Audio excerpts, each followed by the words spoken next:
बच्चों, आपके मैं जो डाउट्स आपने पहले लिख के भेजे हैं, पहले मैं देख लेता हूँ, फिर उसके बाद तो लिखा है, संसद वर्तमान में भारत किसी भूभाग को किसी अन्य देश को दे सकता है। ये दे सकता है कितना प्रतिशत भूभाग? देखो बच्चों, ये सब देखो, एक होता है पॉलिटिक्स, एक होता है व्यवहारिक, एक संविधान।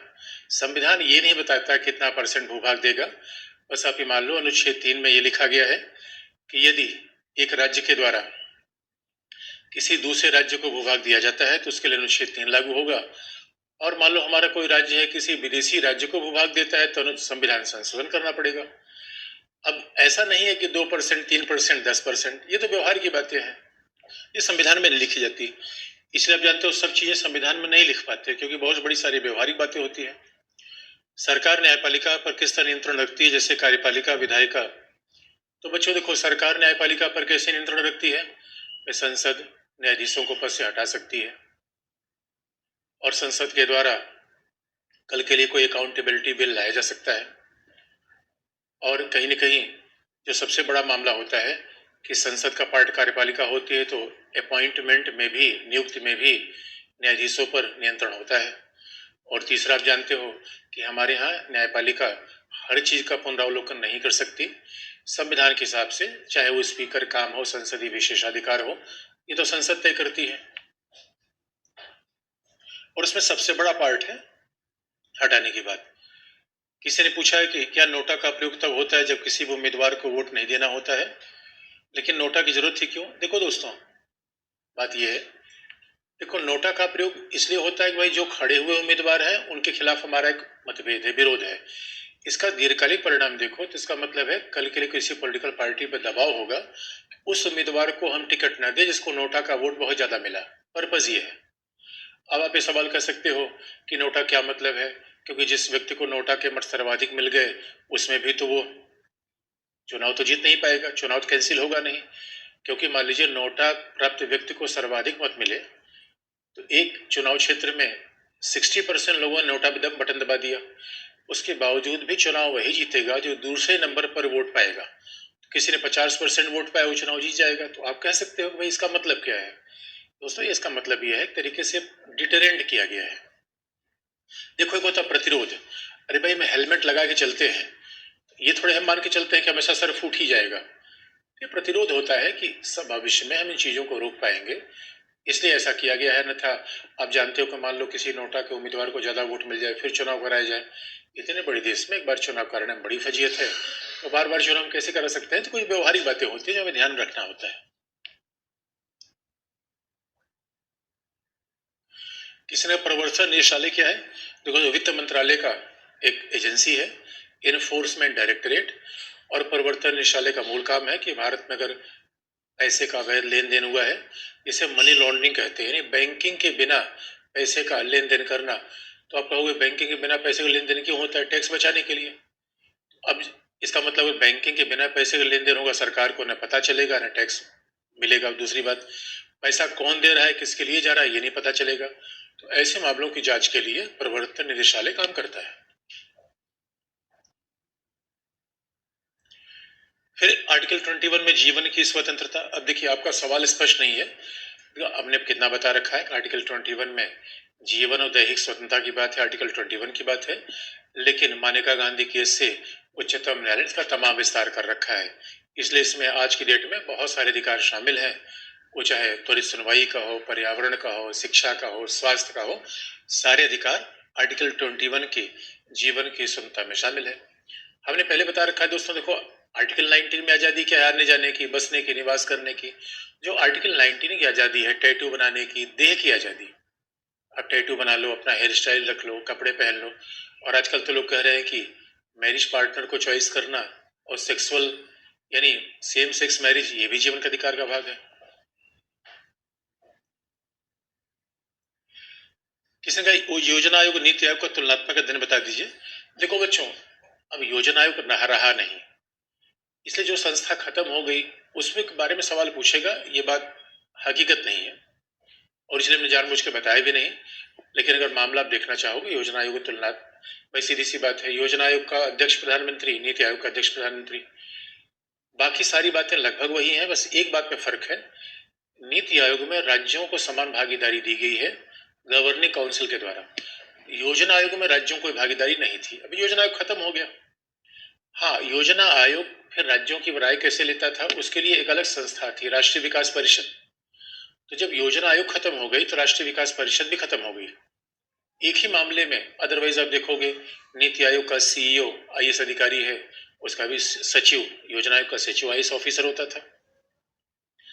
यहाँ पे जो संस्था अलग है वो है गवर्निंग काउंसिल, रीजनल काउंसिल, जो नीति आयोग में है, जहाँ राज्यों को सीधे समानांतर रिप्रेजेंटेशन दिया गया है।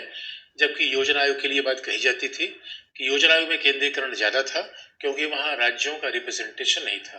लेकिन वहां भी राष्ट्रीय विकास परिषद से पूछा ही जाता था। इसे हम ये नहीं कह सकते राज्यों का रिप्रेजेंटेशन वहां नहीं था।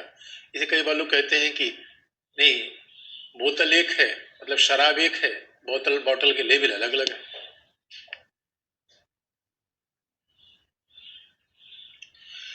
केशवन भारतीवाद एक बार फिर विस्तार से बता दीजिए सर। देखो दोस्तों, अभी हम केशवन भारतीवाद का अगर हम बेसिक बात करें तो केशवन भारतीवाद के मामले का सीधा सा है। पहला, 4-5 मुद्दे केशवन भारतीवाद से पूछे गए थे और फिर आपको बता दे रहे हैं। पहला, केशवन भारतीवाद ने बात कह दी कि मूल अधिकार का संशोधन हो सकता है। नंबर 1, बात ध्यान सुनने की आवश्यकता है। आधारभूत ढांचे का संशोधन नहीं हो सकता। नंबर 2, तीसरी बात, केशवन भारतीवाद ने कहा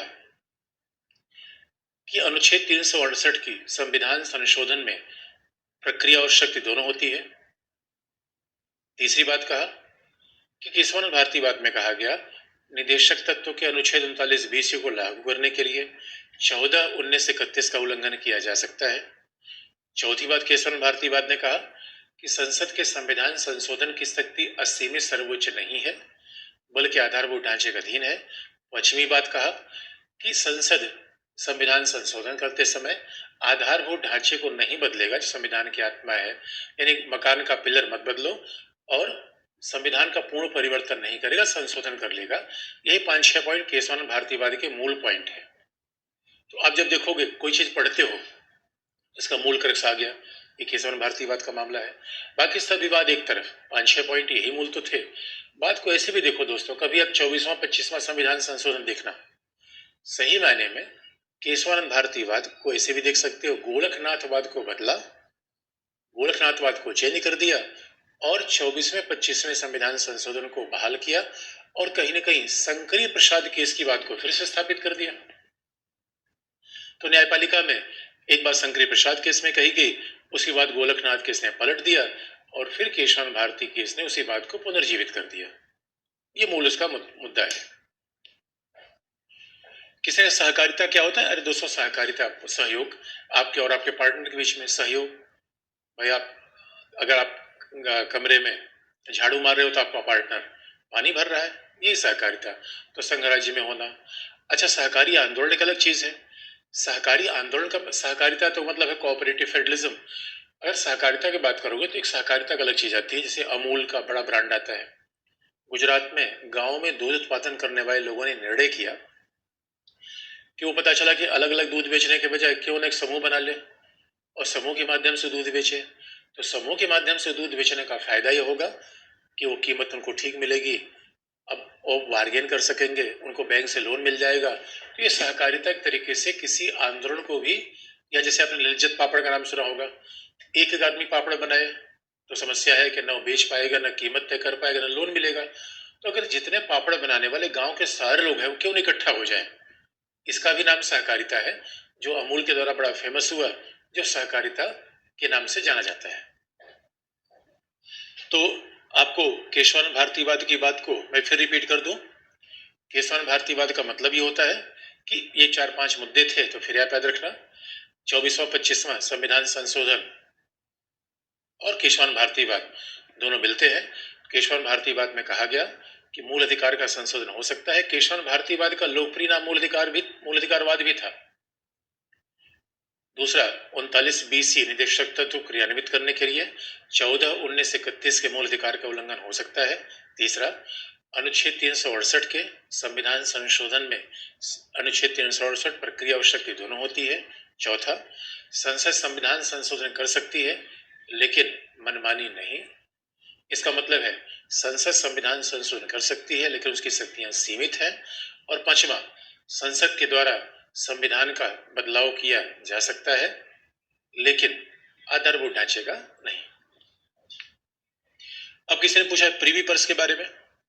दोस्तों, प्रीवी पर्स का मतलब है, अब कह लो वेतन कह लो, भत्ता कह लो, पेंशन कह लो, पूरी कुल मिला के पैसा, एक वार्षिक पैसा था जो राजा महाराजाओं को दिया जाता था और वो टैक्स फ्री होता था, उसमें कोई टैक्स भी नहीं लगता था। अब आप पूछोगे ये राजा महाराजाओं को पैसा क्यों दिया जाता था, कौन सा ऐसा काम करते थे? तो काम तो कुछ नहीं करते थे। इन्होंने क्या किया था, अपना राज्य चूंकि भारत संघ में विलय कर दिया था, तो विलय के दौरान ये कहा गया था कि भाई आप क्योंकि वो राजा महाराजा थे, अपने भूभाग में टैक्स वगैरह वसूलते थे, तो उनको थोड़ा कहा गया कि भाई आपको कुछ वार्षिक पैसा दे दिया जाएगा। अब चूंकि हमारे 550 देशी रियासतें थी, अब कुछ देशी रियासतों के आकार गांव जैसे थे, किसी को पैसा साल में मिलता था 150 रुपए, किसी को मिलता था 50 लाख रुपए। और केवल पैसा ही नहीं था प्रीवी पर्स में, प्रीवी पर्स में ये भी था भाई राजा महाराजा को थोड़ा सम्मान की बात भी थी, कहीं हो जाएंगे लाइन में नहीं लगेंगे, ये ध्यान में रखा जाएगा। और ये भी बात थी कि जब राजा महाराजा कहीं लाइन में नहीं लगेंगे, और दूसरी बात ये भी रखा गया कि जब वो आप कहीं चलेंगे तो अपना वाहन का नंबर प्लेट रख सकते हैं, वाहन का नंबर प्लेट भी उनका अपना होगा। तो कुछ सुविधाएं उनको दी गई थी, उनके अपने झंडे होंगे। इंदिरा गांधी ने ये सब खत्म कर दिया, जिसके लिए 26वां संविधान संशोधन लाया गया।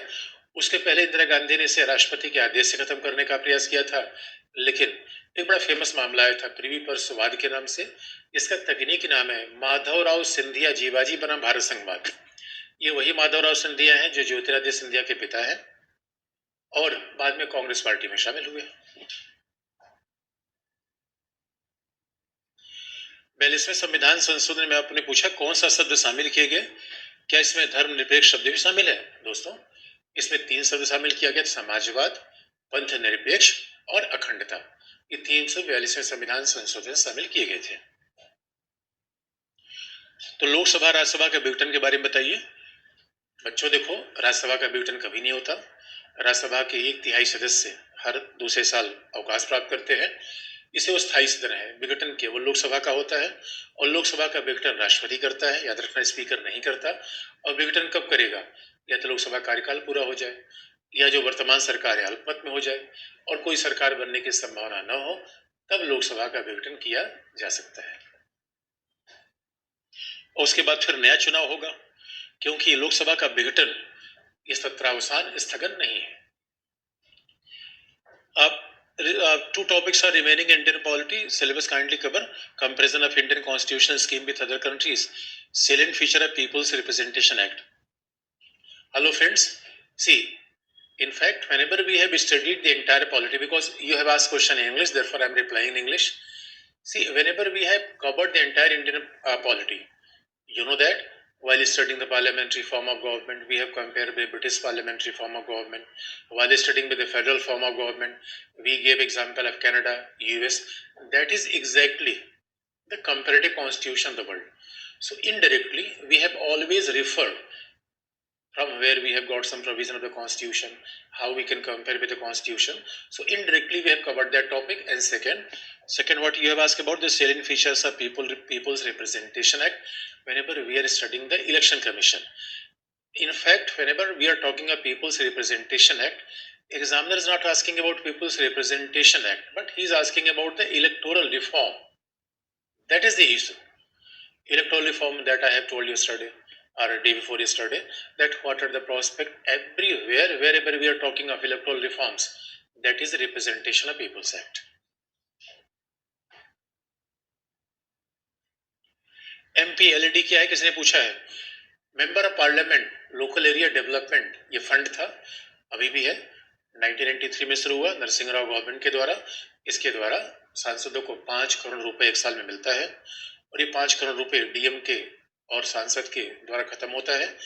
और ये 5 करोड़ रुपए 23 सब्जेक्ट पे खत्म होता है, ये शिक्षा है, स्वास्थ्य है, ये सारी बातों पे, इसी पे सांसदों को पैसा मिलता है।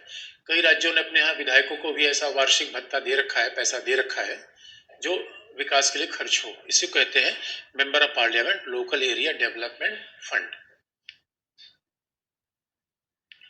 क्या सीएजी ग्राम पंचायत की भी जांच करेगा? दोस्तों, देखो, सीएजी ग्राम पंचायत की जांच नहीं करता, क्योंकि आप जानते हो राजसूची का विषय पहला। सीएजी क्या करता है? राज्य के खर्च की जांच करता है।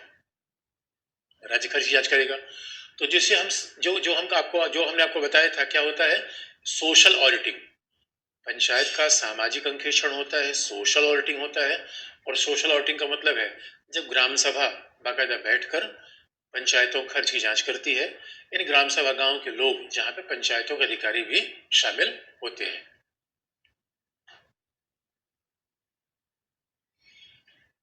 धर्म और पंथ में क्या अंतर है? धर्मनिरपेक्षता संविधान किस अनुच्छेद में है? जनहित याचिका क्या होता है? क्या आपने किताब नोट्स कलम कुछ किसी अपने किताब नोट्स कलम कुछ भी पढ़ने की आवश्यकता नहीं, उसको बहुत जरूरत से ज्यादा है। इसी बात को अच्छे से पढ़ो, किताब को अच्छे से पढ़ने की जरूरत होती है। दूसरी बात है, धर्म और पंथ में क्या अंतर है? दोस्तों, पंथ का मतलब रिलीजन होता है, हमने बता भी रखा है अनुच्छेद 25 में।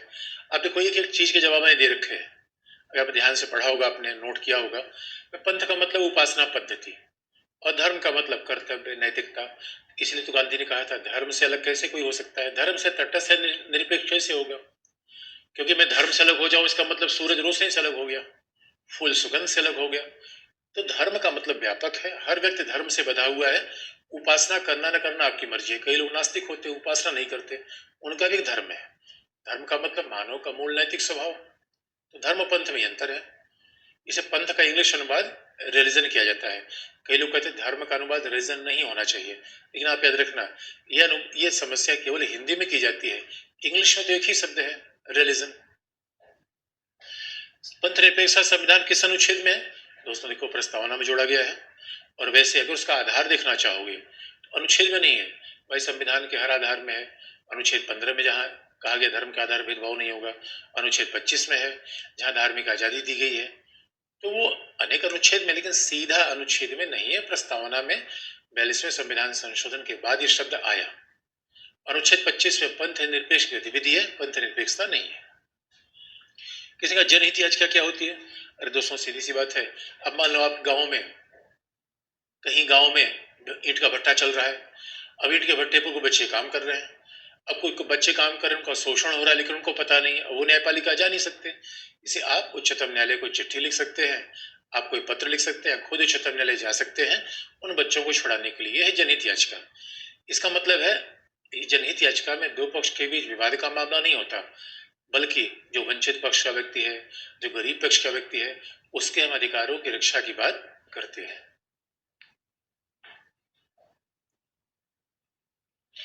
1990 में 2 निर्वाचन आयुक्त के पद क्यों समाप्त किया गया था?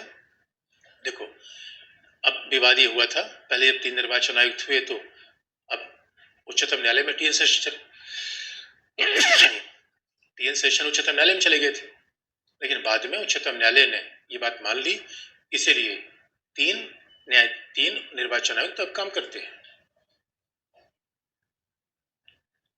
इलेक्टोरल बॉन्ड क्या होता है? निष्पक्ष इलेक्टोरल बॉन्ड का सीधा सा मतलब होता है कि हमारा, जैसे कि हम बॉन्ड खरीदते हैं पैसे का, तो हमने कोई बॉन्ड खरीदा, पैसे दे दिए हमने, 1000 रुपए।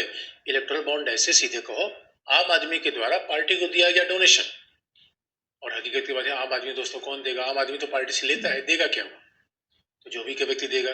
अब कहा तो जाता है कि इससे फंडिंग ठीक होगी, लेकिन आलोचक कहते हैं कि भाई हमें तो ये नहीं पता है कौन किसको फंडिंग दे रहा है। ये विवाद का विषय है। इससे निष्पक्ष चुनाव होता है नहीं होता, यही तो विवाद का है। कुछ लोग कह रहे होता है, कुछ लोग कह रहे नहीं होता है। इसलिए न्यायपालिका मामला पड़ा हुआ है। जब किसी सांसद की सदस्यता समाप्त कर दी जाती है तो अपने बचाव के लिए क्या उपाय कर सकता है? देखो दोस्तों, अब सांसद की सदस्यता समाप्त की जाती है तो कैसे हो सकता है? पहला, स्पीकर दल बदल के अंतर्गत कर सकता है। दूसरा, उच्च न्यायालय जन प्रतिनिधित्व अधिनियम के अंतर्गत कर सकता है, यही तरीके हैं।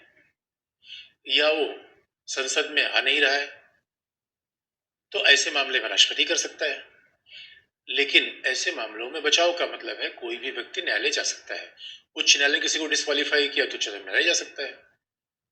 अब वो स्पीकर ने किया तो भी हम उच्चतम न्यायालय जा सकते हैं। तो न्यायालय हमारे पास एक आधार होता है जहां हम इसके लिए जा सकते हैं। कैबिनेट निरंकुशता क्या अर्थ है? गिलोटिन का अर्थ क्या है? देखो दोस्तों, कैबिनेट निरंकुशता का मतलब होता है, शब्द बड़ा अटपटा है, हकीकत की बात यह है कि देखो, कहा भी जाता है कि भाई कई बार निर्वाचित सरकार भी निरंकुश हो जाती है, जब वो बहुत ज्यादा शक्ति प्राप्त कर ले, जनता की इच्छाओं की बात न रखे। जब इंदिरा गांधी ने आपातकाल घोषणा की थी तो एक तरीके से निरंकुशता ही थी कि चुनाव के बाद भी कोई निरंकुश हो सकता है। गिलोटिन का मतलब है बिना मतदान के अनुदान की मांग को पारित करा लेना। और पंचशील, शांति के 5 सिद्धांत जो हम विदेश नीति में पढ़ते हैं। भारत चीन समझौते के दौरान ये बात आई थी 1954 में। पंचशील का मतलब ये है शांति के 5 सिद्धांत। अब शांति के 5 सिद्धांत का मतलब है हम किसी के साथ मतलब किसी का आंतरिक मामलों में हस्तक्षेप न करें, किसी पर आक्रमण न करें, शांतिपूर्ण रहे, आपसी लाभ के लिए काम करें और एक दूसरे की संप्रभुता एकता अखंडता के खिलाफ काम न करें। एक तरफ जहां न्यायालय की अवमानना के खिलाफ न्यायालय को दंड देने के अधिकार है, तो एक संसदीय अधिनियम में सांसद को व्यक्ति सुनता है, तो क्या सांसद जज के खिलाफ संसद बोल सकता है? जबकि जज के खिलाफ चर्चा का प्रावधान नहीं। देखो, इसलिए सेपरेशन ऑफ पावर है। सांसद जज के खिलाफ संसद में नहीं बोल सकता। केवल एक ऐसा अपवाद है जब किसी जज को सदन में हटाने का प्रस्ताव लंबित हो। क्योंकि दोस्तों अब देखो, सांसद अगर बोलेगा तो बिना वजह न्यायपालिका की भूमिका विवादास्पद होगी। अब देखो, एक बार हमारे यहाँ कोई भी सांसदों को चोर कह देता है, जबकि हकीकत की बात ऐसी नहीं है। हमारे बड़े अच्छे सांसद भी हैं। इसलिए कहा गया है कि ये बात ठीक नहीं है, तो मना किया गया है। My humble request that Rajesh sir should teach non-constitutional bodies, please. Hello friend. See, non-constitutional bodies are very simple. Once we have studied, let us see. Non-constitutional bodies means Human Rights Commission, Women's Commission. See, even it may be OBC Commission. The function of non-constitutional bodies are very simple. Non-constitutional bodies means, let us see, their functions are very clear. But first, they are supposed to protect the right of that particular community which is assigned to them in the constitution. First point. Second, it is a grievance redressal mechanism. Any body, whether OBC Commission, Women's Commission, SC/ST Commission, grievance redressal commission. And third, see, they are somehow giving advice for the government in order to making policies for the empowerment of those people, to say, you can say for the OBC, for SC/ST women's, whichever commission you are talking. So therefore the function is very simple. Let us apply the logic. You can read out very simply, because the basic function of all commissions are almost same, with some exception of Scheduled Tribe Commission. With some exception, again I am saying that with some exception, because because every commission perform the same task, that is preserving the rights and provision of empowerment which is given in the constitution. Second, grievance redressal mechanism. Third, or you can send a complaint to the commission. Third, even advising in policy making. Fourth, even advising for anything which is essential for empowering the OBC, scheduled castes and scheduled tribes, and even minorities. Therefore, functions of non-constitutional bodies are very simple. Yes, in non-constitutional bodies, the function of Human Rights Commission is very unique. Again, I am saying that because even Human Rights Commission is only organization. Otherwise, every organization which is non-constitutional, they are working like an agency of the government. But in case of a Human Rights Commission, it is working against the government. It is an autonomous body. So that is a very important role of Human Rights Commission. Otherwise, role of every commission is same, and they're also promoting some research for well-being of that section of society.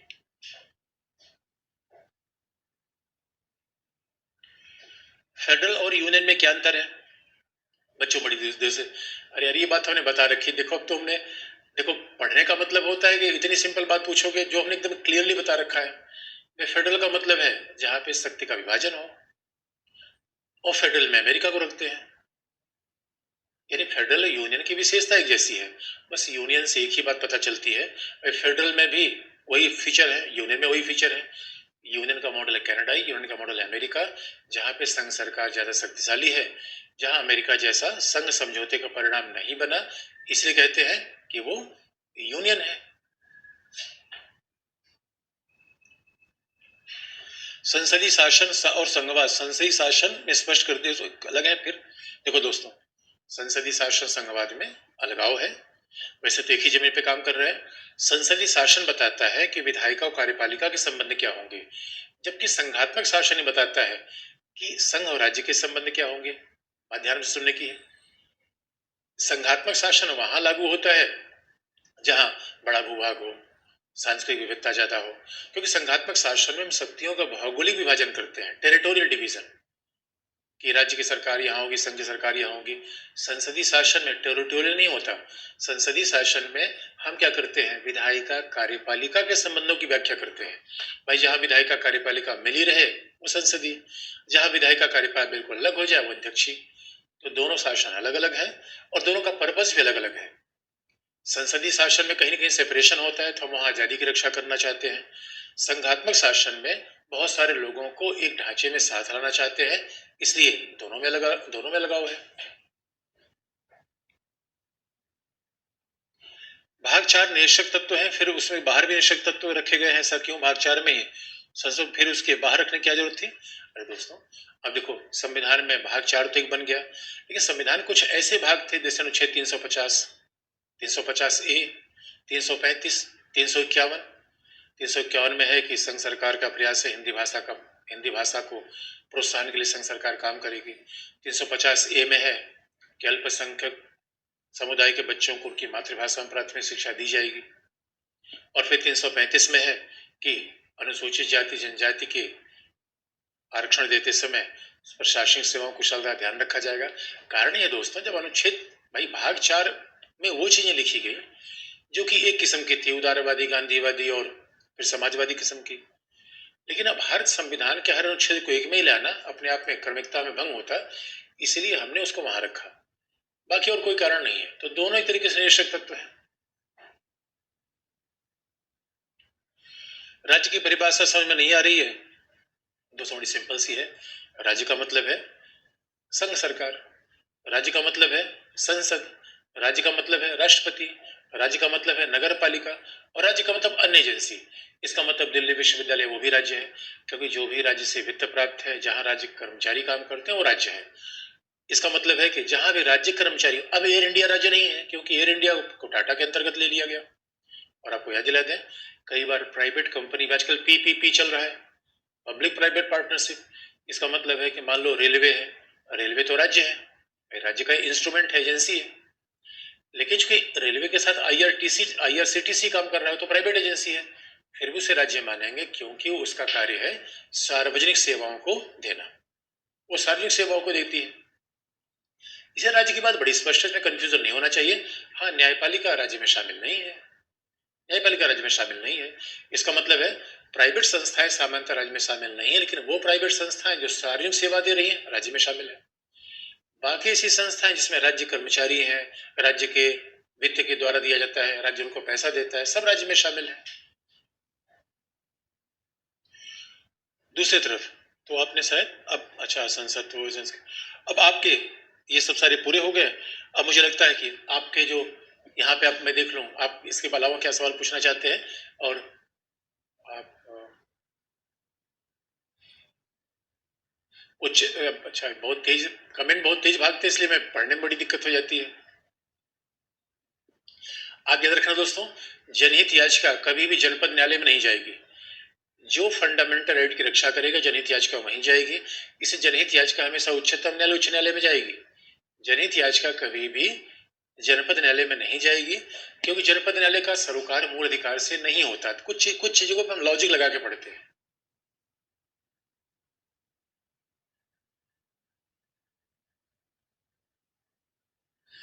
अब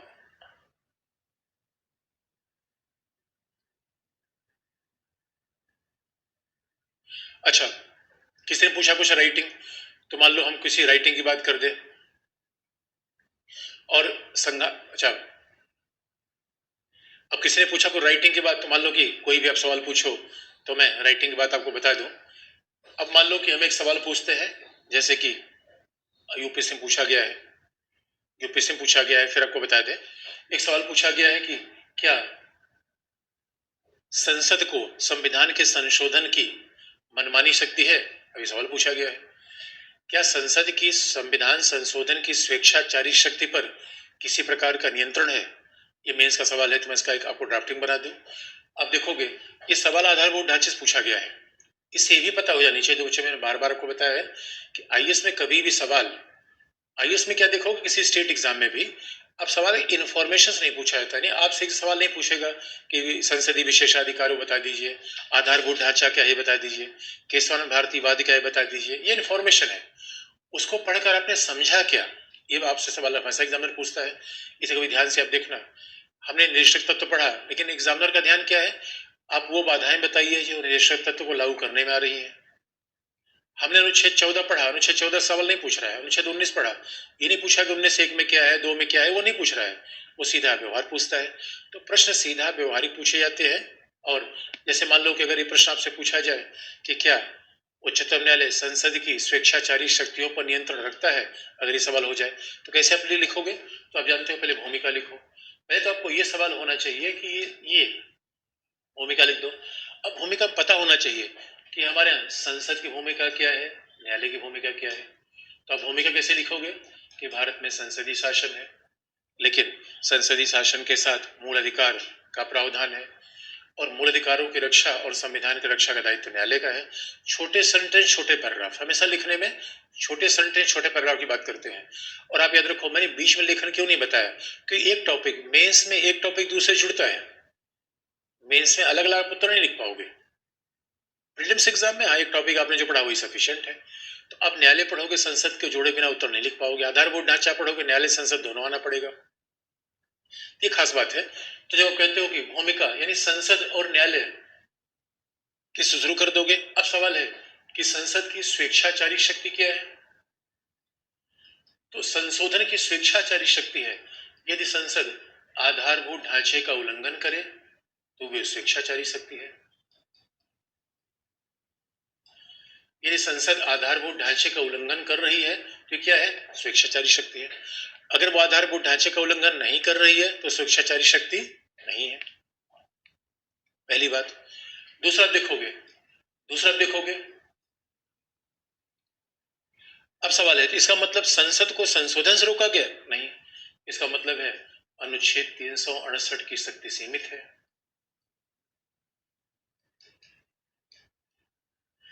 इस पर विवाद क्या है, न्यायालय क्या कह रहा है? नहीं, न्यायालय कह रहा है कि नहीं, इससे न्यायालय की सर्वोच्चता स्थापित हो रही है, इससे न्यायालय की सर्वोच्चता स्थापित हो रही है, क्योंकि आपने संसद की संविधान संशोधन शक्ति को सीमित कैसे कर दिया। लेकिन फिर न्यायालय का तर्क है कि नहीं भाई, आधारभूत ढांचे के बाद, केशवानंद भारतीयवाद के बाद,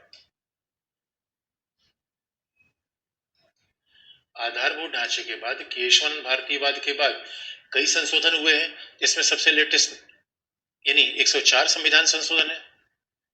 तो अगर इतने संविधान संशोधन हो गए, इसका मतलब है कि संसद ने संविधान संशोधन की शक्ति को नियंत्रित नहीं किया है। ये पॉइंट आप लिख दिया, बाद में निष्कर्ष, ये लिखने का तरीका है। तो आप देखो दोस्तों, लिखने में आप बहुत आर्टिकल यूज कर पाते हो, आर्टिकल जो आते हो ब्रैकेट में यूज कर लेना। आप एक एक केस लिख नहीं पाओगे, उसको हम केवल संक्षेप में उसका मतलब हमने क्या समझा वो लिखते हैं।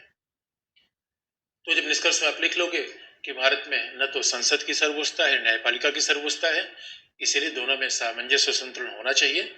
क्योंकि संसद जनता की इच्छाओं का रिप्रेजेंटेशन करती है, प्रतिनिधित्व करती है, तो फिर न्यायपालिका क्या करती है, मूल अधिकारों और संविधान के रक्षक है। तो ये आपको उत्तर हो गया। यानी किसी प्रश्न को आप देखोगे तो आप ऐसे तरीके से स्ट्रक्चर आप बना सकते हो।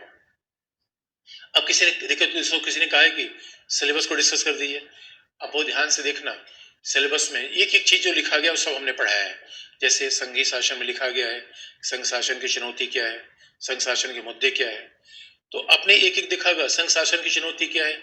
अब स्वाभाविक रूप में संघ राज्य के झगड़े, पानी का झगड़ा, मुद्दा क्या है, गवर्नर, अनुच्छेद 200, 356, यही तो बात सब मैंने आपको बताई। तो ध्यान से आप देखना, आपके सिलेबस में जो जो शब्द लिखे गए हैं, जैसे संसद की लिखा गया है क्या है, क्योंकि संसद की संरचना, लोकसभा राज्यसभा में कैसे संख्या है, फिर उसके बाद संसद के विशेषाधिकार, संसद की शक्तियां, ये जो भी आपके सिलेबस में लिखा गया, हमने एक एक जो कॉपी आपने उठाई है एक एक उठा लो, सारे आपको चीजें मिल जाएंगे, जो भी सिलेबस में लिखी गई हैं वो मिल जाएंगी। अच्छा, कई बार किसी ने पूछा आर्टिकल लिखना कितना जरूरी है, तो देखो दोस्तों, आर्टिकल जो याद हो ब्रैकेट में लिख देना चाहिए, लेकिन मेंस के उत्तर में हमेशा विशेषण आना चाहिए। भाई आप क्या कह रहे हो उसमें प्रवाह हो, सारे आयाम हो, भूमिका हो, निष्कर्ष हो, यानी उसमें आर्टिकल हो ना हो काम चल जाएगा। लेकिन अगर आप आर्टिकल लिख रहे हो, कोई बहुत फेमस केस है उसका भी उल्लेख कर रहे हो, तो ये बुरा नहीं माना जाता। लेकिन मूल मुद्दा स्पष्टता का है। पता सब कुछ आपने लिख दिया, कई बार पता चला हमारे पास बड़े इंफॉर्मेशन होते हैं और हमने ऐसा लिख दिया कि अंत में कोई निष्कर्ष नहीं है, कोई स्पष्टता है, क्योंकि बड़ी सारी बातें लिख देना यही पर्याप्त नहीं है। सबसे उत्तर की विशेषता होती है सरलता और स्पष्टता। तो दोस्तों ऐसा नहीं कि हम आईएएस के एग्जाम दे रहे हैं बड़ी बड़ी ऐसी बातें लिख दें जो कुछ हमें समझ में ना आए। और बार बार देखो, मानविकी विषय में लेखन की भाषा ऑब्जेक्टिव होनी चाहिए, अमूर्त नहीं होनी चाहिए। ऑब्जेक्टिव मतलब जो मैं कहूँ वही आपको समझ में आए। अब ये नहीं कि मैं कुछ लिखे जा रहा हूँ तो बात फिर एग्जामिनर को न समझ में आ रही तो बात फिर गड़बड़ होगी। किसी ने कहा आईपीसी सीआरपीसी में क्या अंतर है? बड़ी सिंपल सी बात है दोस्तों। आईपीसी का मतलब है कि भारतीय दंड संहिता, किसी अपराध के एवज में कितना दंड मिलेगा आईपीसी में है।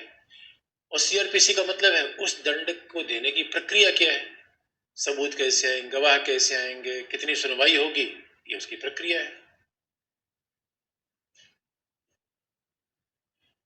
अब किसी ने कहा अंतर्राष्ट्रीय संबंध, तो आपको हमें फिर बताया कि पॉलिटिक क्लास खत्म हो गई, उसके बाद अंतर्राष्ट्रीय संबंध जब आपको अभी आपको खान सर के यहाँ सूचना मिल जाएगी जैसे क्लास शुरू होगा बाकी और विषय, क्योंकि अंतर्राष्ट्रीय संबंध अच्छा होगा जब बाकी और विषय आप पढ़ लें उसके बाद पढ़ें, क्योंकि अंतर्राष्ट्रीय संबंध सही पूछो सभी विषयों का समावेश है।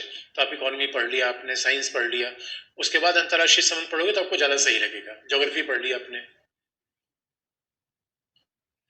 अब आपके सवाल इतनी तेजी से भाग रहे हैं मैं पढ़ नहीं पाता, बड़ी समस्या ही आती है। इससे बल्कि यहाँ जो आता है वो सही होता है कि जो लिख दिया आपने। अच्छा, किसी ने पूछा परिवार अदालत क्या है? दोस्तों याद रखो, अब चूंकि हमारे यहाँ आईपीसी में, देखो हमारे यहाँ आईपीसी में अब ये आईपीसी जब लिखा गया तो हमने ये नहीं सोच पाया था कि परिवार में झगड़े होंगे। अरे हमने सोचा दोस्तों भगवान सीता और राम की तरह संबंध लोगों के होंगे, माता सीता भगवान राम की तरह होंगे, लेकिन आने वाले समय परिवार के झगड़े होने शुरू हो गए। इसलिए क्या हुआ, 1983 में परिवार न्यायालय की बात की गई और परिवार न्यायालय का जज महिला होती है और जल्दी से मामले को सुलझाने का प्रयास होता है, प्रक्रिया को नीचे रखा जाता है जिससे कि पारिवारिक विवादों को जल्द से जल्द सुलझाया जाए। और आपने देखा होगा अभी उच्चतम न्यायालय ने फिर 142 का प्रयोग किया है। अभी कल परसों उसने कहा मान लो कि दो परिवार में कोई व्यक्ति तलाक लेना चाहता है तो तलाक लेने दिया जाए, 6 महीने उसको वेट क्यों करा जाता है? परिवार अदालत के निर्णय को आप बाकी जगह अपील कर सकते हैं। अब किसी ने पूछा महान्यायवादी, तो भी मैं आपको बता देता हूँ दोस्तों, महान्यायवादी अटॉर्नी जनरल। तो जैसे महान्यायवादी होता है, जैसे अटॉर्नी जनरल होता है एजी, ये सीएजी नहीं है केवल एजी है, वैसे राज्यों में होता है एडवोकेट जनरल, राज्यों में होता है महाधिवक्ता। जैसे ही अटॉर्नी जनरल होता है वैसे राज्य में होता है महाधिवक्ता या एडवोकेट जनरल। अब देखो बड़ी सिंपल सी बात है दोस्तों, हमारे यहाँ अब महाधिवक्ता ये सब आता क्यों है? क्योंकि अब देखोगे हमारे यहाँ संसदीय शासन है। बात बेसिक से आप आरंभ करो, जब तक आप यानी जड़ से बात शुरू होनी चाहिए, और यही लिखने का तरीका होता है। एक बार आपने समझना शुरू कर दिया, अब देखो संसदीय शासन में हमारे यहाँ मंत्रिमंडल का शासन है। अब मंत्रिमंडल के शासन में एक मंत्रालय है विधि मंत्रालय, लेकिन आप जानते हो भाई विधि मंत्रालय के तमाम काम होते हैं, तमाम प्रशासनिक दायित्व होते हैं। विधि मंत्रालय के तमाम प्रशासनिक दायित्व हैं, उच्चतम न्यायालय है, उच्च न्यायालय है, तमाम उसको काम करना है। इसलिए ऐसा कहा गया, और आप जानते हो लोकतंत्र में विधि मंत्री विधि का विशेषज्ञ हो जरूरी नहीं है। हमारे यहाँ तो संसदीय शासन दोस्तों, स्वास्थ्य मंत्री होने के लिए चिकित्सक होना जरूरी नहीं है, ठीक उसी प्रकार से लॉ मिनिस्टर होने के लिए लॉयर होना जरूरी नहीं है। इसीलिए कहा गया कि मान लो भाई हमारे यहाँ, चूंकि हमारे यहाँ होता क्या है, सरकार क्या है, संविधान चलती है और विधि मंत्री के पास समय का अभाव है। तो आपको ध्यान में रखने की बात क्या है, हमारी सरकार किससे चलती है? हमारे यहाँ विधि की सर्वोच्चता है दोस्तों, ये बात आपको ध्यान में रखने की है। विधि की सर्वोच्चता है, हमारे यहाँ संविधान की सर्वोच्चता है और संविधान सबसे बड़ी विधि है। इसलिए सरकार के कोई भी कार्य आप याद रखो तो राज्य क्या करता है, अब राज्य क्या करेगा? राज्य क्या काम करता है कि वो विधि का निर्माण करेगा। राज्य में संसद भी है, राज्य विधि का निर्माण करेगा। राज्य में कार्यपालिका भी है, तो राज्य नीति का निर्माण करेगा। और जब राज्य विधि का निर्माण करेगा, नीति का निर्माण करेगा, तो ये संविधान खिलाफ नहीं होना चाहिए, मूल अधिकार खिलाफ नहीं होना चाहिए। अब अगर ये संविधान मूल अधिकार खिलाफ है तो स्वाभाविक रूप में इसीलिए इसीलिए हमने एक संस्था बना रखी है जिसका नाम है अटॉर्नी जनरल। तो हमारे पास एक ऐसा महान्यायवादी है। महान्यायवादी का मतलब क्या है? सरकारी वकील। सरकारी वकील है ये। महान्यायवादी को और नहीं है, सरकारी वकील है। तो आप कहोगे सर सरकारी वकील है तो इसका मतलब क्या? सरकार उसको पेमेंट देती है, तो क्या अपनी प्रैक्टिस वो नहीं कर सकता? नहीं, सरकारी वकील वैसा सरकारी आदमी नहीं, आईएएस ऑफिसर है भाई। सरकार आईएएस ऑफिसर केवल सरकार काम करता है, आईएएस ऑफिसर कोई अपना काम नहीं कर सकता, वैसा सरकारी नहीं है। लेकिन ये अपना प्रैक्टिस कर सकता है, लेकिन ऐसे प्रैक्टिस नहीं करेगा जहां सरकार एक पक्ष हो। कभी सरकार खिलाफ नहीं ले जाएगा, कभी सरकार खिलाफ मामला नहीं लिया सकता। इसका मतलब है ये सरकारी वकील क्या करेगा? महान्यायवादी है। महान्यायवादी को सलाह देने के लिए सॉलिसिटर जनरल होते हैं। सॉलिसिटर जनरल भाई, भारत में 25 न्यायालय हैं। अब महान्यायवादी क्या करेगा? स्वाभाविक रूप में भारतीय सरकार को सलाह देगा। कहा? उच्चतम न्यायालय में। ये भारतीय सरकार के मामलों की पैरवी करेगा उच्चतम न्यायालय में। ये भारतीय सरकार के मामलों की पैरवी करेगा उच्च न्यायालय में। और इसे तो संसद में भी बुलाया जा सकता है। यह और अटॉर्नी जनरल एक ऐसा व्यक्ति है जो कि संसद में बुलाया जा सकता है। अगर संसद में कभी संसद को लगता है किसी विधि के मुद्दे पर स्पष्टता देनी है, इसको संसद में बुलाया जा सकता है। इससे बड़ा महत्वपूर्ण काम होता है इसका। अब आपको ध्यान रखने की है, सरकारी वकील है लेकिन ये राष्ट्रपति के प्रसाद पर्यंत काम करता है। जब तक राष्ट्रपति चाहेंगे उसको रखेंगे, और उसको केस के हिसाब से पैसा मिलता है। जितना उसने पैरवी की उतना केस के हिसाब से पैसा मिलेगा। अब चूंकि भारत में अब 25 उच्च न्यायालय है, एक उच्चतम न्यायालय है, तो एक अटॉर्नी जनरल हर जगह तो जा नहीं सकता। अब एक अटॉर्नी जनरल हर जगह नहीं जाएगा, इसलिए उसने क्या कर रखा है? उसने अपनी सहायता के लिए क्या कर रखा है? Solicitor general. उसने सॉलिसिटर जनरल बना रखा है। और सॉलिसिटर जनरल की सहायता के लिए तमाम एडिशनल सॉलिसिटर जनरल है। 25 उच्च न्यायालय है। इसलिए बड़ी ध्यान देने की बात है। आप कहोगे सर ये बताओ कि संविधान में महान्यायवादी का प्रावधान है? हाँ, संविधान में तो ही है, लेकिन बाकी वेतन भत्ते की बात संसद ने फिर नियम बनाकर की है। तो महान्यायवादी का मूलतः क्या होता है? उच्चतम न्यायालय में किसकी रक्षा करना? कि सरकार ने अगर कोई संविधान संशोधन किया है, अब मान लो कि एनजेसी बना दिया गया, अब एनजेसी में सरकार का पक्ष कौन रखेगा? महान्यायवादी। भाई एनजेसी ठीक था, न्यायपालिका ने इसको माना न माना एक अलग बात है। अब कल के लिए अब देखोगे, आपने देखो सेम सेक्स मैरिज में लगातार उच्चतम न्यायालय में कौन प्रस्तुत है? महान्यायवादी या सॉलिसिटर जनरल है। महान्यायवादी है, सॉलिसिटर जनरल, उसके नीचे एडिशनल सॉलिसिटर जनरल जो कई होते हैं। तो अब सेम सेक्स मैरिज के बारे में न्यायपालिका में सरकार का पक्ष कौन रखेगा? उसके लिए हमने किसको स्थापित किया है? महान्यायवादी। उच्च न्यायालय में कौन जाएगा? अब महान्यायवादी चूंकि हर जगह नहीं जा पाता, इसलिए वो सॉलिसिटर जनरल को भेजता है। बाकी उसके नीचे है एडिशनल सॉलिसिटर जनरल, और ये सब वकीलों की पूरी टीम है जो सरकार को विभिन्न प्रकार के न्यायालय में डिफेंड करती है। और आवश्यकता पड़े किसी वैधानिक मुद्दे पर तो संसद में भी उसे बुलाया जा सकता है। लेकिन आप याद रखो, ये महान्यायवादी क्या होता है? जब तक सरकार रहेगी तब तक रहेगा। सामान्यतः जो संसदीय प्रावधान है, संसदीय विधि है, उसके हिसाब से उसका कार्यकाल 3 वर्ष तक होगा। लेकिन ये संविधान में लिखा गया, संसदीय विधि में लिखा गया 3 वर्ष तक होगा। उसको एक्सटेंशन दिया जा सकता है, 3 वर्ष के पहले भी त्याग पत्र दे सकता है, जैसे उसकी मर्जी, जैसा सरकार चाहे, क्योंकि राष्ट्रपति के प्रसाद पर्यंत काम करता है और अपना प्रैक्टिस जारी रखेगा, क्योंकि वकील तो ही है। वकील अपना काम नहीं करेगा तो सवाल ही पैदा नहीं होता। लेकिन वो कोई ऐसा मुकदमा नहीं लड़ेगा जो भारत सरकार के खिलाफ होगा। तो ये मूलतः महान्यायवादी काम है, यानी कुल मिलाकर सरकारी वकील है।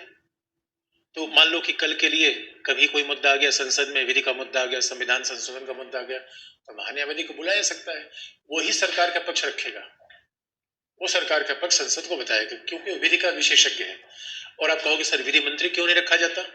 अब सवाल यह है, विधि मंत्री के पहले अनेक काम है। पहला, विधि मंत्री विधि के विशेषज्ञ हो, जरूरी नहीं। दूसरा, और सेपरेशन ऑफ पावर भी रखा गया है, क्योंकि विधि मंत्री न्यायालय में क्यों खड़ा होगा भाई? कार्यपालिका अलग है, न्यायपालिका अलग है। तो जब न्यायाधीश संसद में नहीं आके बैठेगा तो विधि मंत्री उच्चतम न्यायालय में क्यों जाएगा? इसीलिए एक अलग पद का प्रावधान कर दिया गया, महान्यायवादी। और ये हमारे संविधान निर्माताओं की बड़ी दूरदर्शिता थी, उन्होंने हर समाधान ढूंढ रखा है, ये हर समाधान ढूंढ रखा है। तो ये प्रावधान हो गया महान्यायवादी का। अब किसी ने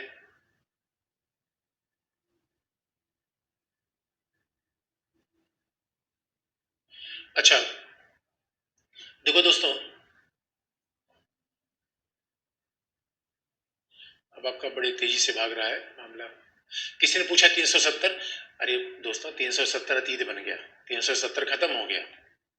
अब 370 खत्म हो गया, इसके पीछे क्यों पड़े हो? जो चीज अतीत की बन गई उसके ऊपर नहीं पढ़ना है। अच्छा सब किसी ने पूछा है, देखो दोस्तों किसी ने पूछा ऐतिहासिक विकास की बात है।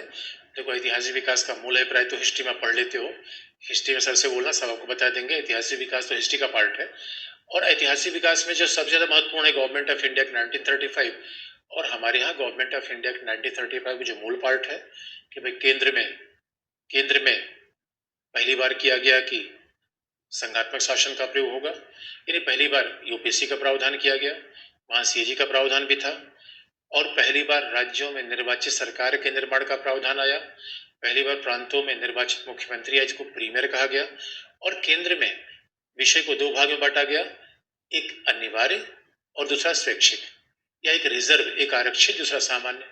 आरक्षित वो विषय था जिसके प्रशासन में गवर्नर जनरल मंत्रियों की सलाह के बिना काम करता और बाकी मंत्रियों की सलाह लेता, लेकिन अनुच्छेद 1935 का कभी भी भारत संघवाद व्यवहार में नहीं आ पाया, क्योंकि उसमें आधी देशी रियासतें शामिल नहीं हुई जैसा कि उसका प्रस्ताव था।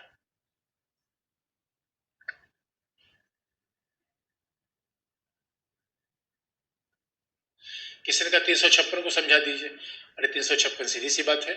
देखो दोस्तों 356 कब लागू होगा? संविधान के तंत्र की विफलता होगी तब 356 लागू होगा, और 356 जब लागू होगा संविधान का तंत्र विफल क्यों होगा? हमारे यहाँ सब 356 दो आधार पर लागू हो सकता है, एक 355 के उल्लंघन के आधार पे और दूसरा 365। आज तक 365 365 के उल्लंघन के आधार पे 356 कभी नहीं लगा है, और वो मामला है निदेशक तत्व के न लागू करने के आधार पर भी 356 लगाया जा सकता है, जो आज तक कभी नहीं हुआ। इसलिए 355 में लिखा गया है संघ सरकार का दायित्व है कि वह राज्य को बाहरी आक्रमण और आंतरिक गड़बड़ी से बचाएगा, ये 355 में है। दूसरी बात, किसी का यूपीएससी, अरे दोस्तों यूपीएससी है क्या? सेंट्रल रिक्रूटमेंट एजेंसी है, यानी आप याद रखो भारत सरकार को अपने कर्मचारियों को भर्ती करना है, तो भारत सरकार अपने कर्मचारियों को भर्ती करने के लिए क्या अपनाएगी? उसने एक संस्था का निर्माण कर रखा है जिसका नाम है संघ लोक सेवा आयोग। जैसे आप देखोगे, आप कई बार कभी किसी निजी फर्म में जाओ तो निजी फर्म में क्या होता है, एक तरीके का निजी कंपनी में भर्ती सेंटर होता है, प्लेसमेंट सेल। आप कहीं यूनिवर्सिटी में जाओ तो आजकल एक प्लेसमेंट सेल होता है, वैसा यूपीएससी क्या है? प्लेसमेंट सेल है। यानी यूपीएससी के दो काम है, एक तो सारी सेवाओं की जो अखिल भारतीय सेवा है, केंद्रीय सेवाएं हैं, उनका एग्जाम लेना, इसे कहते हैं सेंट्रल रिक्रूटमेंट एजेंसी है, और दूसरा संघ सरकार को सलाह देना। और खास बात है दोस्तों, यूपीएससी जो भी एग्जाम क्वालिफाई करता है, चाहे वो आईएएस हो, एनडीए हो, सीडीएस हो, सारे एग्जाम यूपीएससी लेती है। इसका मतलब दो काम यूपीएससी का मूल है, एक तो सारे एग्जाम लेना, और दूसरा, और आप जानते हो एग्जाम लेती है इसलिए यूपीएससी स्वतंत्र है, स्वायत्त है। हमारे यहाँ तो यूपीएससी ये भी एग्जाम्पल है, यूपीएससी का ये भी एग्जाम्पल है कि आप देखो दोस्तों, हमारे यहाँ तो चौधरी चरण सिंह प्रधानमंत्री थे, जगजीवन राम प्रधानमंत्री थे, उनकी बेटी को भी फेवर नहीं मिल पाया, जगजीवन राम की बेटी को। तो क्योंकि यूपीएससी स्वायत्त संस्था है, हमने बता दिया वेतन भत्ते भारत के संचित में प्रभारित है, उच्चतम न्यायालय की अनुशंसा के बिना इन्हें अपने पद से हटा नहीं सकते, सारी सेवा शर्तें लगभग ये बताती है कि वो स्वायत्त है। और यूपीएससी दूसरा काम क्या है? एक आईएएस ऑफिसर के बारे में हमेशा सलाह देते रहना। अब जैसे मान लो आज की डेट में नागालैंड के डीजीपी को अपॉइंट करना है, तब भी संघ सरकार यूपीएससी सलाह लेगी। यूपीएससी केवल एक बार भर्ती करके लोगों को छोड़ नहीं देता, बल्कि यूपीएससी बाकायदा हर आईएएस अधिकारी की जन्म कुंडली का निर्माण करता है कि इनका प्रमोशन कैसे हो, इसमें हमें सलाह देगा। इनको मान लो कि कभी प्रतिनियुक्ति होती है, एक आईएएस ऑफिसर जो राजस्थान का है वो काम करना चाहे यूपी में, तो उसके लिए यूपीएससी की परमिशन जरूरी है। उसके लिए डीजीपी चीफ सेक्रेटरी कौन बनाए, इसके लिए यूपीएससी की आवश्यकता होती है। तो इसलिए यूपीएससी क्या है, एक तरीके से भारतीय एजेंसी है, भारतीय एजेंसी है। अब ये बात है कि यूपीएससी के नियम कौन बनाएगा, राष्ट्रपति बनाएगा, राष्ट्रपति तय करेगा कि किस तरीके से यूपीएससी के नाम प्रावधान होने चाहिए। अब किसी ने कहा है कि अब देखो, और हमारे यहाँ इसीलिए अब देखो अनुच्छेद 312 में अखिल भारतीय सेवाओं की बात भी है। लेकिन अब किसी ने पूछा है कि भाई यूपीएससी किसी ने अनुच्छेद 13 भी पूछा है। बड़ी सिंपल सी बात है दोस्तों, अनुच्छेद 13 में पहली बात लिखी गई है कि ऐसी विधियां जो संविधान के पहले लागू होंगी मूल अधिकार से टकराएंगे, आच्छादित हो जाएंगे। और आपको याद होगा तो हमने मूल अधिकार बताया है। अनुच्छेद 13(2) में एक एसपीजी बैठा दिया है, एक चौकीदार बैठा दिया है, जिसमें कहा गया है कि जो मूल अधिकार से टकराएगा वो चूर चूर हो जाएगा। अनुच्छेद 13(3) में अगर आपको याद होगा प्रदत्त विधान में बताया था। अनुच्छेद 13(4) में है कि संविधान संशोधन विधि के द्वारा मूल अधिकारों को सीमित किया जा सकता है, मूल अधिकारों को सीमित किया जा सकता है। अब किसी ने पूछा है दोस्तों, सर प्लीज हमारा डाउट क्लियर कर दे तो आप भी। तो कौन सा डाउट? किसी का रिट क्या है, आपसपा क्या है? अरे दोस्तों, किसी ने कहा आपसपा और राष्ट्रपति शासन में क्या अंतर है? अरे दोस्तों, बहुत सिंपल सी बात है। अरे आपसपा अलग है, राष्ट्रपति शासन अलग है। राष्ट्रपति शासन तब लागू होता है जब किसी राज्य में संविधान का संचालन न हो, तब राष्ट्रपति शासन होगा। और आपसपा जब किसी क्षेत्र में लोक व्यवस्था बनाए रखने में प्रशासन विफल हो जाए, यानी डीएम और एसपी कुछ नहीं काम कर पा रहे हैं, तब वहां से आपसपा लगेगा। याद रखिएगा, आपसपा जनपद में लग सकता है, राष्ट्रपति शासन तो पूरे राज्य में लगता है। तीसरा, राष्ट्रपति शासन लगेगा तो वहां मुख्यमंत्री मंत्रिपरिषद नहीं रहेगा। आपसपा के लगने का मुख्यमंत्री मंत्रिपरिषद से कोई मतलब होता ही नहीं। यानी मुख्यमंत्री रहेगा, मंत्रिपरिषद रहेगा, लेकिन आपसपा चलता रहेगा। और इसीलिए आपसपा में तो एक तरीके से कह दो कि हम पुलिस व्यवस्था को बनाए रखने सेना की तैनाती कर देंगे। कभी आप कश्मीर जाओ, कभी अभी मणिपुर में आप देख रहे हो, तो वहाँ पुलिस स्टेशन में सेना के अधिकारी बैठे रहते हैं, ये आपसपा होता है। लेकिन 356 में पुलिस का पुलिस देखेगी। 356 में राष्ट्रपति शासन लगने में कभी भी भाई पुलिस वाले काम में सेना और रासायनिक बलों की कोई भूमिका होती नहीं। इसे आपसपा और राष्ट्रपति शासन में बहुत बेसिक अंतर है। और अब दूसरा क्या पूछा था? रिट पूछा था। अरे रिट का मतलब क्या? आदेश। रिट का मतलब क्या? आज्ञा। उच्चतम न्यायालय किसको आज्ञा देगा? कार्यपालिका को आज्ञा देगा। कार्यपालिका को आज्ञा क्यों देगा? जिससे मूल अधिकारों का उल्लंघन न हो और कोई भी ऐसी नीति और विधि न बनाई जाए जो मूल अधिकार के प्रतिकूल हो। किसी ने कहा कि आर्टिकल पूछती है। देखो, हमेशा याद रखना बच्चों, अगर कभी भी आर्टिकल पूछा जाएगा तो विचार के कारण, किसी बात में मान लो कि कभी आपको आर्टिकल पूछ लगे 323A, उसमें कैट का प्रावधान है, केंद्रीय प्रशासनिक अधिकरणों की बात है। अब आप उसके पीछे अगर सोचोगे 323A महत्वपूर्ण है, नहीं, क्योंकि वहां प्रावधान बहुत महत्वपूर्ण है, इसलिए आर्टिकल पूछा जाता है। तो कभी भी सिद्धांत पढ़ना चाहिए, प्रावधान पढ़ना चाहिए, उससे जो जरूरी आर्टिकल है काम भर के याद हो जाएगा, बाकी की जरूरत ही नहीं है। और आप याद रखो, अगर आप सोचो कि एक आर्टिकल से 395 आर्टिकल तक पढ़ जाए तो ना जरूरत है और ना आप याद कर सकते हो, सारा कंफ्यूजन होगा, इधर का उधर सब भूल जाएगा। इसका सबसे अच्छा एग्जाम्पल है प्रीवियस ईयर के पेपर, आप देख लो।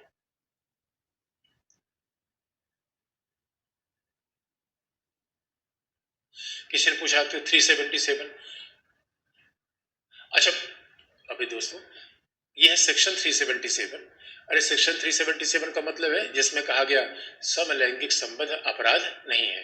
अच्छा, किसी ने कहा कि शासन व्यवस्था नहीं, तो गवर्नेंस अलग सर पढ़ाएंगे। हमने केवल आपको पॉलिटी पढ़ाया।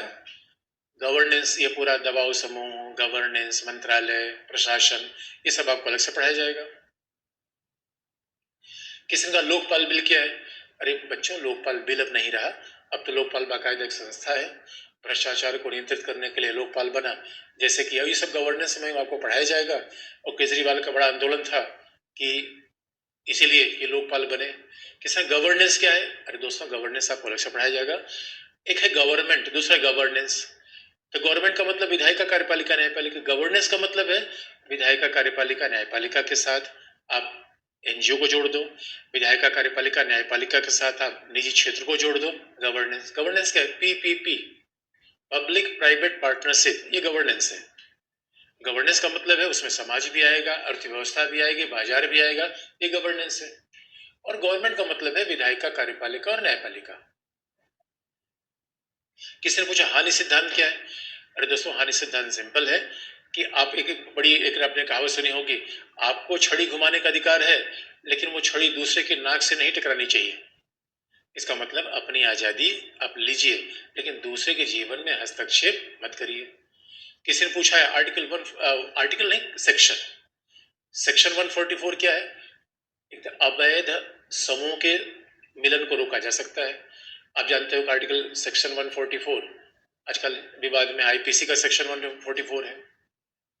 आईपीसी का सेक्शन 144 ये कहता है कि कभी भी अवैधानिक असेंबली नहीं होगी, हथियारबंद रूप में लोग नहीं जुड़ सकते, जिससे लोक व्यवस्था खतरे में आए। और जब भी डिस्ट्रिक्ट मजिस्ट्रेट को ऐसा आभास होता है तो उसको शक्ति होती है कि आईपीसी का सेक्शन 144 लगा दिया जाए।